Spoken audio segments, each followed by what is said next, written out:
दोस्तों। किसी नगर में एक धनी व्यापारी रहता था। दूर दूर तक उसका व्यापार फैला हुआ था। नगर के सभी लोग उस व्यापारी का सम्मान करते थे। इतना सब कुछ संपन्न होने के बाद भी वह व्यापारी बहुत दुखी था, क्योंकि उसका कोई पुत्र नहीं था, जिस कारण अपने मृत्यु के पश्चात व्यापार के उत्तराधिकारी की चिंता उसे सताती रहती थी। पुत्र प्राप्ति की इच्छा से व्यापारी प्रत्येक सोमवार भगवान शिव की व्रत पूजा किया करता था और शाम के समय शिव मंदिर में जाकर शिव जी के सामने घी का दीपक जलाया करता था।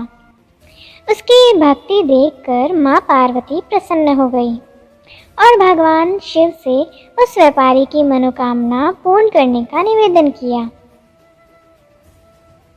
भगवान शिव बोले, इस संसार में सबको उसके कर्म के अनुसार फल की प्राप्ति होती है।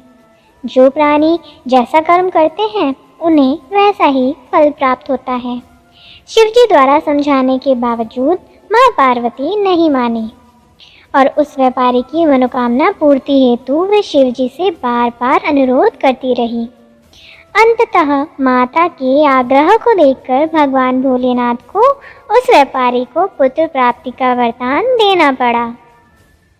वरदान देने के पश्चात भोलेनाथ माँ पार्वती से बोले, आपके आग्रह पर मैंने पुत्र प्राप्ति का वरदान तो दे दिया है, परंतु इसका यह पुत्र 16 वर्ष से अधिक समय तक जीवित नहीं रहेगा। उसी रात भगवान शिव उस व्यापारी के स्वप्न में आए और उसे पुत्र प्राप्ति का वरदान दिया और उसके पुत्र के 16 वर्ष तक जीवित रहने की भी बात बताई।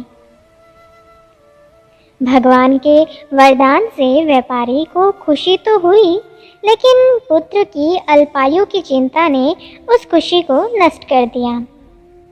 व्यापारी पहले की तरह सोमवार के दिन भगवान शिव का विधिवत व्रत करता रहा। कुछ महीनों के बाद उसके घर एक अति सुंदर बालक ने जन्म लिया और घर में खुशियां ही खुशियां भर गई। बहुत धूमधाम से पुत्र जन्म का समारोह मनाया गया, परंतु व्यापारी को पुत्र जन्म की अधिक खुशी नहीं हुई, क्योंकि उसे पुत्र की अल्प आयु के रहस्य का पता था। जब पुत्र 12 वर्ष का हुआ तो व्यापारी ने उसे उसके मामा के साथ पढ़ने के लिए वाराणसी भेज दिया। लड़का अपने मामा के साथ शिक्षा प्राप्ति हेतु चल दिया। रास्ते में जहाँ भी मामा भांजे विश्राम हेतु रुकते वहीं यज्ञ करते और ब्राह्मणों को भोजन कराते। लंबी यात्रा के बाद मामा भांजे एक नगर में पहुँचे। उस दिन नगर के राजा की कन्या का विवाह था, जिसके कारण पूरे नगर को सजाया गया था। निश्चित समय पर बारात आ गई, लेकिन वर का पिता अपने बेटे के एक आंख से काने होने के कारण बहुत चिंतित था। उसे भय था कि इस बात का पता चलने पर कहीं राजा विवाह से इनकार न कर दे, इससे उसकी बदनामी भी होगी। जब वर के पिता ने व्यापारी के पुत्र को देखा तो उसके मस्तिष्क में एक विचार आया। उसने सोचा, क्यों न इस लड़के को दूल्हा बनाकर राजकुमारी से विवाह करा दूं। विवाह के बाद इसको धन देकर विदा कर दूंगा और राजकुमारी को अपने नगर ले जाऊंगा। वर के पिता ने लड़के के मामा से इस संबंध में बात की। मामा ने धन मिलने के लालच में वर के पिता की बात स्वीकार कर ली। लड़के को दूल्हे का वस्त्र पहनाकर राजकुमारी से विवाह कर दिया गया। राजा ने बहुत सारा धन देकर राजकुमारी को विदा किया।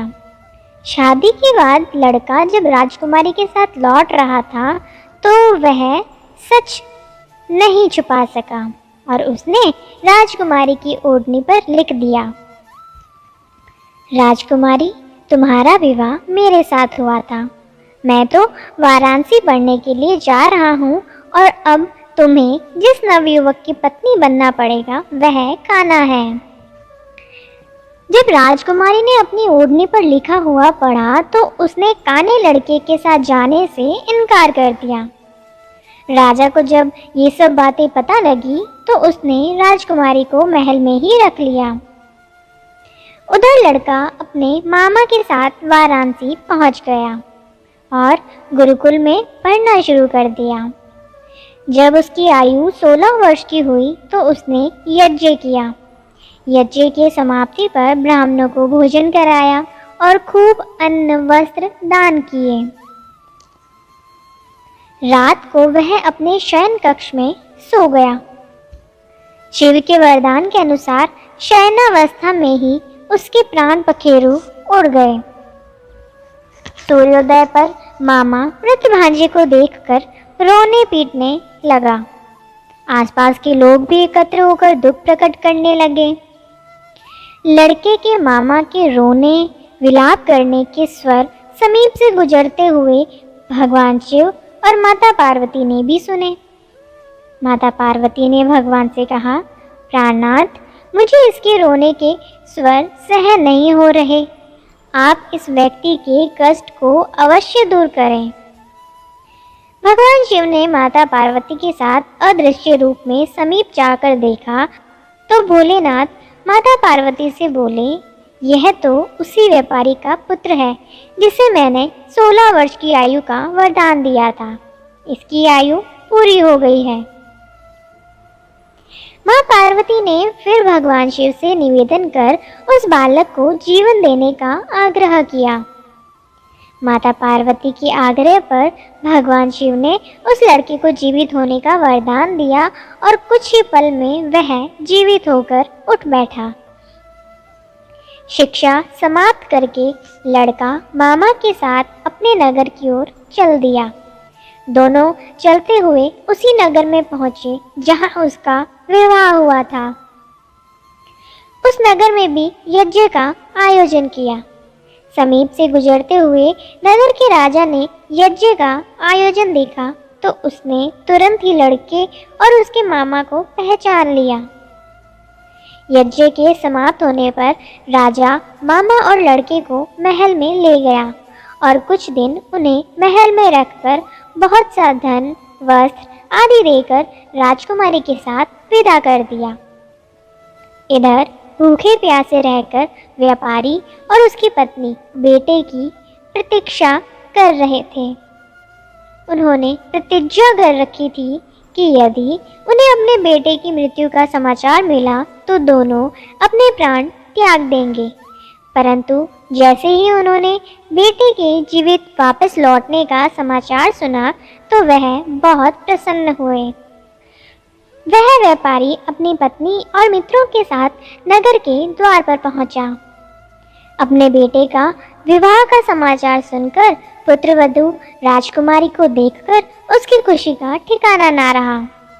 उसी रात भगवान शिव ने व्यापारी के स्वप्न में आकर कहा, हे श्रेष्ठी, मैंने तेरे सोमवार के व्रत करने और व्रत कथा सुनने से प्रसन्न होकर तेरे पुत्र को लंबी आयु प्रदान की है। पुत्र की लंबी आयु जानकर व्यापारी बहुत प्रसन्न हुआ। शिव भक्त होने तथा सोमवार का व्रत करने से व्यापारी की सभी मनोकामनाएं पूर्ण हुई। इसी प्रकार जो भक्त सोमवार का विधिवत व्रत करते हैं और व्रत कथा सुनते हैं उनकी सभी इच्छाएं पूरी होती हैं। आप सभी को सावन के पहले सोमवार की बहुत बहुत बहुत बहुत शुभकामनाएं। हर हर महादेव। कहानी अच्छी लगी तो आशा करती हूँ कि आप इस कहानी को ज़्यादा से ज़्यादा शेयर करेंगे और अपना प्यारा सा साथ बनाए रखेंगे। धन्यवाद। फिर मिलेंगे दोस्तों एक नई कहानी के साथ। तब तक के लिए हंसते रहें, मुस्कुराते रहें, अपना ख्याल रखें और इसी तरह हमारे साथ जुड़े रहें। धन्यवाद। अगर आपको ये कहानी अच्छी लगी और इससे कुछ सीख मिली तो चैनल को सब्सक्राइब ज़रूर करें। आपका एक सब्सक्राइब हमें इसी तरह से नई नई कहानियाँ आपके लिए लाने के लिए प्रेरित करता है।